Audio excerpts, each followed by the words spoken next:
Hello everyone, welcome back to my channel. और आज का जो ब्लॉग है वो रिगार्डिंग फर्स्ट सैलरी है। First of all I am extremely sorry कि मैं इतनी लेट हूँ ब्लॉगिंग में, क्योंकि मुझे बिल्कुल टाइम नहीं मिल रहा था एज यूजुअल। और फिर एक टाइम के बाद ना गैप होने के बाद मन नहीं करता कि आप कुछ और करें। जैसे ऑफिस से आते हुए मैं तो लगता थक गए हैं, सो जाते हैं, थोड़ा फाइल देख लेते हैं या फिर खाना भी कुछ अच्छा बना लेते हैं, कुछ अच्छा खा लेते हैं, बाहर चले जाते हैं, हैंग आउट कर लेते हैं। तो ये सारी चीज़ें कम हो पाती हैं क्योंकि अभी काम का प्रेशर ज़्यादा है। ज़्यादा आधारित गन्ना चल रही है, अगर आप बिहार में तो आपको अच्छे से पता होगा। अपार्ट फ्रॉम दैट पंचायत उपचुनाव है, उसके अलावा नगर परिषद का भी नोटिफिकेशन आ चुका है। तो ये सारी चीज़ें एक साथ हो रही हैं, आलस भी आता है क्योंकि one of the major reasons है। और आज का जो ब्लॉग मैं आपको बताऊंगी, फर्स्ट सैलरी के लिए जब आप नौकरी में आ जाते हैं तो how to get your first salary. ऐसा नहीं कि आप नौकरी में गए और आपको फर्स्ट सैलरी मिलनी स्टार्ट हो गई। ओके, जैसे आप नौकरी में गए तो आपको पहले अप्लाई करना होता है। पहले आपको पैन कार्ड चाहिए एज यूजल, कि आप इनकम टैक्स भरेंगे, और नहीं भी भर रहे तो पैन कार्ड इज़ कंपलसरी। वो आपको बताता है कि आप टैक्स स्लैब में है या नहीं। मतलब मुझे ज़्यादा जानकारी है नहीं इसके बारे में, बेसिक पैन कार्ड के बारे में, क्योंकि मेरे पापा ने बना दिया था मेरा मैंने बस वेरी यंग। तो आपके पास पैन कार्ड होना चाहिए। इसके बाद एक होता है प्रान, ठीक है। प्रान कार्ड होना बहुत ज़रूरी है। अगर आप बिहार सर्विस में हैं, अगर प्रान कार्ड नहीं है तो आपको सैलरी मिलने में समस्या होगी, सैलरी नहीं मिलेगी, दिक्कत होगी उस चीज़ में। सो प्रान कार्ड इज़ अ मस्ट। प्रान कार्ड है, पैन कार्ड है, उसके बाद आप सैलरी के लिए एलिजिबल हो जाते हैं। आपको एक खाता चाहिए, बैंक अकाउंट, किसी बैंक का चलेगा। ऐसा लोग कहते हैं SBI चाहिए, लेकिन ऐसा कंपलसरी है नहीं, क्योंकि किसी भी बैंक का खाता है उसमें अकाउंट दे सकते हैं, खाता नंबर दे सकते हैं, उससे वो हो जाएगा। Okay, and apart from that उसके बाद फिर आप वित्त व्यक्तिक दवा कोषांग में वो सब कुछ जाएगा। वहाँ जाने के बाद फिर आपकी सैलरी स्टार्ट होती है।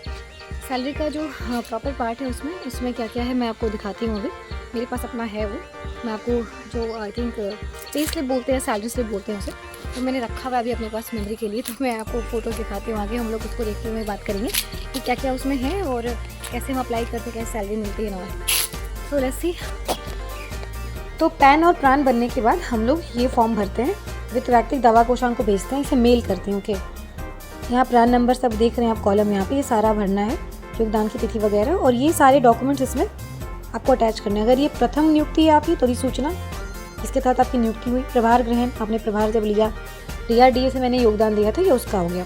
फिर 10 का, फिर एक पासपोर्ट फ़ोटो, आवास संबंधी, अगर आपने आवास लिया है उसका वेतन, मतलब उसका पैसा जो है, सैलरी वो आपको नहीं मिलेगी।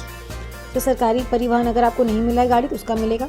और ये है फिर स्थानांतरण। ओके, जितनी बार आपका ट्रांसफ़र होगा उतनी बार ये फॉर्म आप बार बार भर के भेजेंगे पटना, वहाँ से आपका सैलरी स्लिप बन के आएगा और फिर आपको सैलरी मिलेगी। अब आपने ये बना के भेज दिया, अब सैलरी स्लिप आ गई, मैं आपको दिखाती हूँ।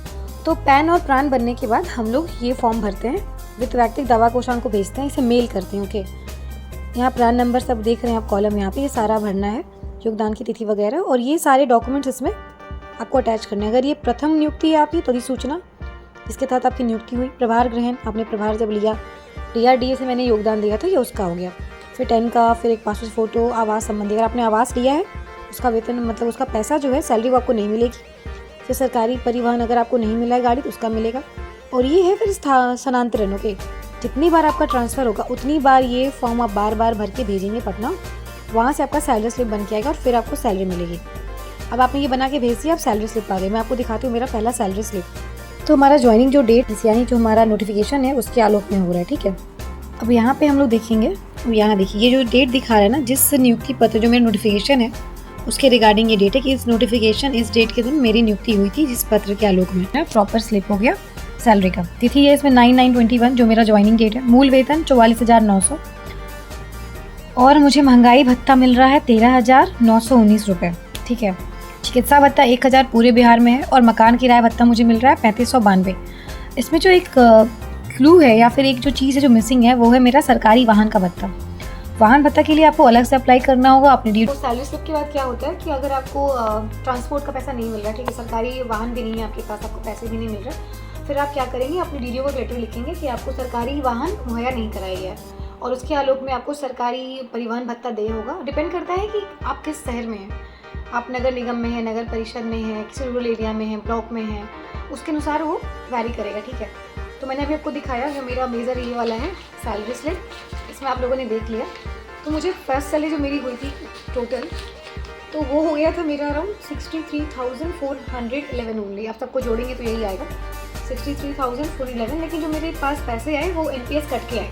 NPS हर बार आपका कटता है 10% ऑफ योर सैलरी, वो कट के आपको सैलरी मिलेगी, ठीक है। एंड और एक और चीज़ बहुत फनी रही कि मेरे और मेरे बैचमेट्स में सबके सैलरी में डिफरेंस है, पता नहीं कैसे, मुझे लगा था यूनिफॉर्म होगा, बट यूनिफॉर्म नहीं है, सैलरी में डिफरेंसेस है। मतलब 1 से 30 सितंबर तक का उन्हें मिला मकान किराया भत्ता, जो कि मेरे केस में नहीं है। मेरे केस में जो मेरा जॉइनिंग डेट है वो एग्जैक्टली उस डेट से मिला, चाहे वो ये हो मकान किराया भत्ता हो, इसमें वो मेंशन है। So thank you for watching and thank you for being with me. आज का ब्लॉग बस इतना ही है। मैं कोशिश करूँगी कि ज़्यादा ब्लॉग बना पाऊँ, अपडेट रख पाऊँ आपको, और एक दो मेरे पास वो भी आई हैं चीज़ें, नए कंसेप्ट्स के एक्चुअली मुझे क्वार्टर दिखाना था अपना, फिर अपना वर्क प्रोफाइल के बारे में बताना था, अपना ऑफिस दिखाना था। तो ये सारी चीज़ें पेंडिंग में जा रही हैं। एंड आफ्टर सम डेज मेरे यहाँ पे एक प्रोग्राम है, ट्रेनिंग है हमारी पटना में, तो शायद आपको उसके वीडियोज़ मिले। अगर मैं अपडेट रह पाऊँ तो शायद मैं उसके वीडियोज़ डालूँ, क्योंकि लोगों को लगता है ना कि गवर्नमेंट जॉब बहुत बोरिंग है, कुछ इंटरटेनिंग होता नहीं है, क्या ही ये लाइफ, ऑफिस गए ख़त्म हो गया। फर्स्ट ऑफ ऑल ऐसा बिल्कुल नहीं है। ऑफिस गए और ख़त्म नहीं होता। ऑफिस गए तो फिर बस जान नहीं जाती, बहुत काम रहता है। और इसके अलावा फिर आप फील्ड में जाएंगे तो वो अलग ही लाइफ है। फिर आपके प्रोग्राम्स होते हैं, जिस जिला में मैं हूँ यहाँ बहुत प्रोग्राम्स होते हैं। मोरलेस काफ़ी, मुझे लगता है इंडियन आइडल के करीब 3-4 कलाकार तो मेरे जिला में आए होंगे। मैथिली ठाकुर कुछ टाइम पहले आई होंगी। और ये सब हो गया। और फिर ये सब होते हैं, ट्रेनिंग्स वगैरह भी होती है। जब मैं पटना ट्रेनिंग में जा रही हूँ तो आपको मैं ट्रेनिंग की वीडियोज़ दिखाऊंगी कि how my training is going on, हमें ट्रेनिंग में क्या सिखा रहे, क्या बता रहे। So see you next time, bye, much love, thank you for all the support.